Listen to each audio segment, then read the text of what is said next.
Assalamualaikum warahmatullahi wabarakatuh. Perkenalkan, nama saya Makfira dari program studi Teknik Elektro dengan NIM 2220221016 Universitas Fajar. Pada kesempatan kali ini, saya akan mempresentasikan materi dari mata kuliah Komputasi Cerdas Sistem Tenaga Listrik. Materinya itu adalah SCADA. Saya akan memberikan penjelasan secara lengkap tentang apa sih itu SCADA. SCADA adalah gabungan dari software dan beberapa hardware yang membentuk sebuah sistem untuk mengawasi, supervisi, mengontrol, dan mengakuisisi data dalam suatu proses kendali sistem tertentu. Nah, sistem ini dipakai oleh PLN untuk melakukan monitoring dan pengontrolan jaringan transmisi dan distribusi listrik sejak tahun 1980-an. Selain itu, beberapa industri dan manufaktur juga menggunakan sistem SCADA ini untuk memonitoring dan mengontrol peralatan produksinya.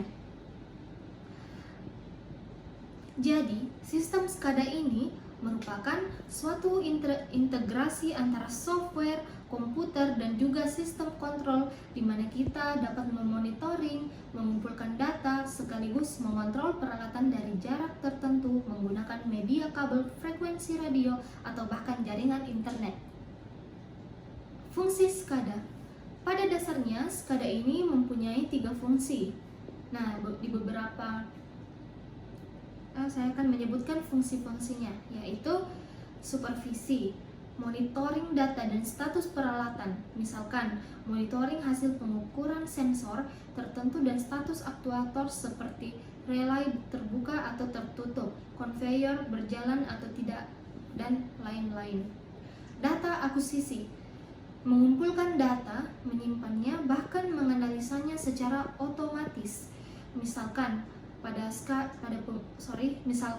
pada pengukuran sensor suhu sistem SCADA, dibuatlah suatu logika ketika nilai suhu di atas 40 derajat Celcius, maka peringatan muncul pada sistem SCADA dan alarmnya itu akan otomatis menyala. Kontrol, mengontrol peralatan berdasarkan data yang diperoleh atau dapat dilakukan secara manual. Misalkan, dibuat suatu logika ketika sensor proximity logam mendeteksi adanya logam pada conveyor yang berjalan, maka pneumatik akan aktif dan mendorong logam tersebut agar tersingkirkan. Kemudian, pengontrolan pneumatik ini juga dapat dilakukan secara manual melalui pusat kontrolnya. Adapun bagian SCADA dan juga fungsinya. Pada dasarnya, SCADA ini mempunyai 4 komponen utama, yaitu 1. Pusat kontrol. Pusat kontrol ini merupakan suatu hardware yang digunakan untuk melakukan pengontrolan dan monitoring data atau status peralatan. Yang pusat kontrol ini terdiri dari komputer dan biasanya juga terdapat beberapa komponen penunjang lainnya seperti MMI, mimic board, dan printer logger. Main control ini memiliki beberapa fungsi, yaitu yang pertama, melakukan monitoring dan status peralatan dari RTU. Misalkan monitoring hasil pengukuran sensor tertentu yang terpasang di RTU dan monitoring status peralatan seperti conveyor berjalan atau tidak, katut terbuka atau tertutup, relay terbuka atau tertutup, dan juga lain-lain. Mendistribusikan data ke MMI atau Main Machine Interface, mimic board, dan printer logger, dan memfilekan informasi tersebut.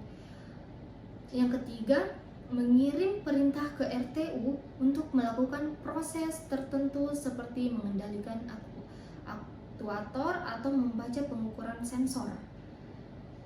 Komponen penunjang yang biasanya dihubungkan ke main control, MMI atau Main Machine Interface, HMI atau Human Machine Interface, berfungsi sebagai antarmuka atau interface tambahan antara user dengan sistem selain komputer.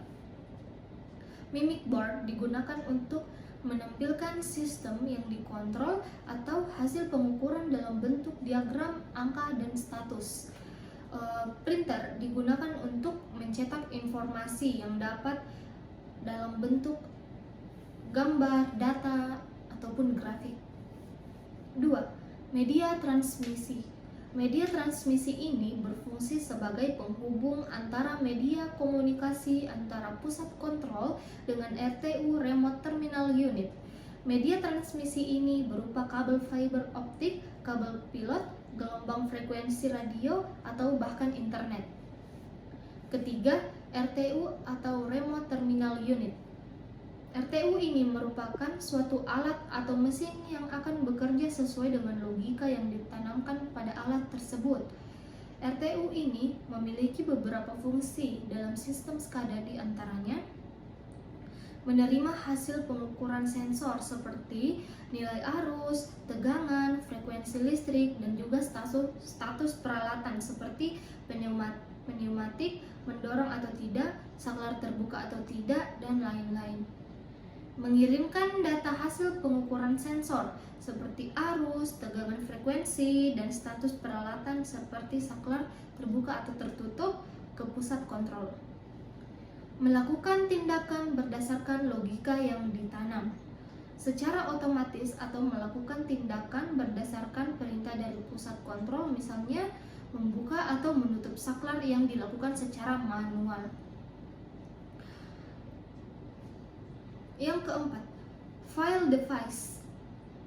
Terlihat pada gambar di atas bahwa pada dasarnya file device ini terdiri dari dua komponen, yaitu sensor dan aktuator.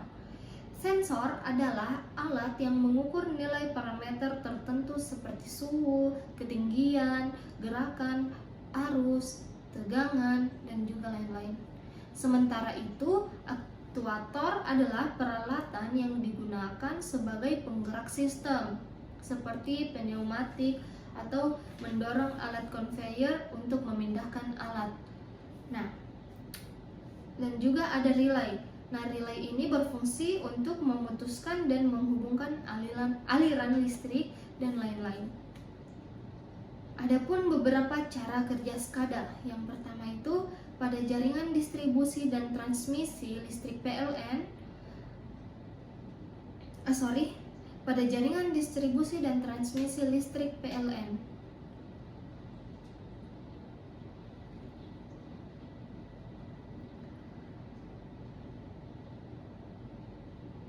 Berikut adalah cara kerja SCADA dalam jaringan transmisi dan distribusi listrik PLN.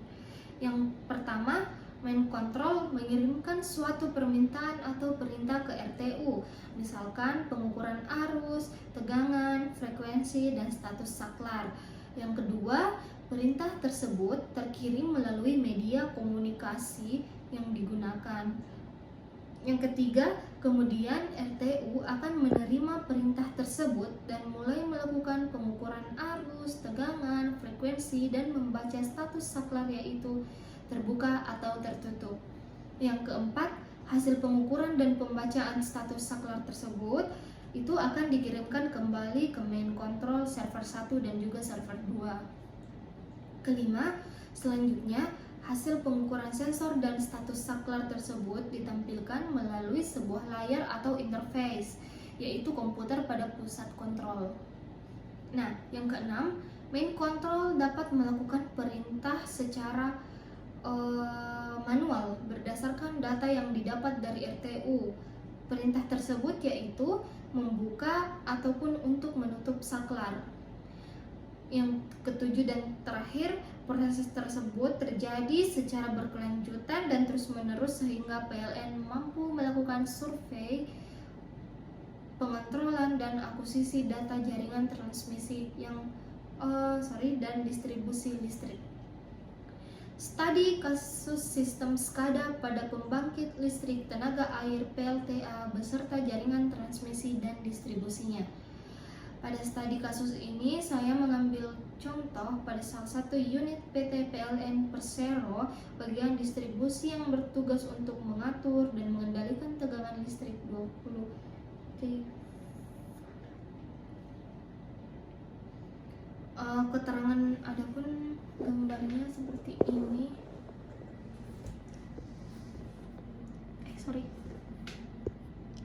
Nah, keterangannya itu yang ini PMT atau pemutus tenaga saklar atau saklar pemutus tenaga. Yang GD1 itu gardu distribusi. Yang ini GI yaitu gardu induk. 1. Pada gambar ini terlihat bahwa penyulang A terjadi suatu gangguan di mana gangguan tersebut terjadi pada jaringan G3 gardu distribusi 3 arah bawah. Nah, seperti ini yang mengarah ke bawah.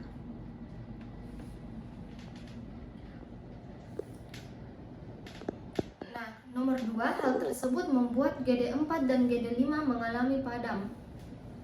Berarti yang ini ya, GD5 dan GD4 padam karena ini mengarah ke bawah.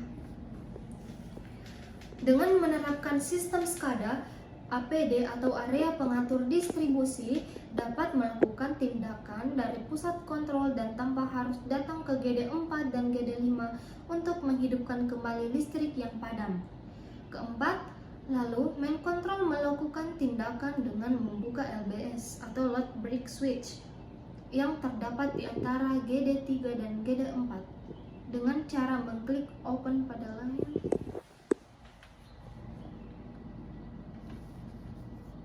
GD3, GD4. Kelima, lalu komputer langsung mengirimkan sinyal ini ke RTU melalui media komunikasi. Setelah itu, RTU menerima sinyal untuk membuka LBS. Nah, maka RTU menyalakan motor yang ada di dalam kubikel untuk membuka LBS. Keenam, sesudah LBS atau load break switch terbuka, RTU atau remote control unit kembali mengirimkan status ke pusat kontrol bahwa LBS telah terbuka. Maka pada layar komputer akan terbaca bahwa status LBS open atau LBS terbuka.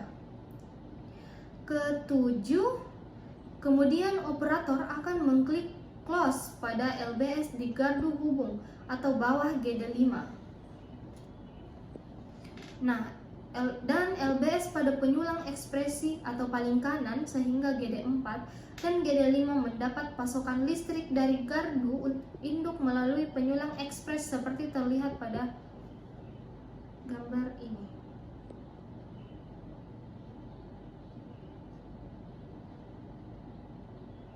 Nah, 8 atau terakhir, dengan menerapkan sistem SCADA ini pada APD atau area pengatur distribusi dapat menghidupkan kembali listrik yang padam karena gangguan tersebut tanpa harus menunggu gangguan tersebut selesai diperbaiki.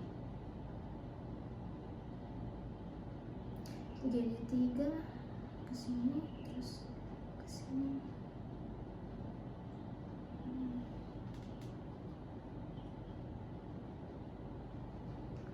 Dua, pada industri dan manufaktur, sama seperti pada jaringan distribusi dan transmisi listrik PLN, SCADA pada industri dan manufaktur ini juga digunakan untuk melakukan monitoring, pengukuran sensor dan status peralatan aktuator pada mesin produksi sekaligus pengontrolan alat produksi.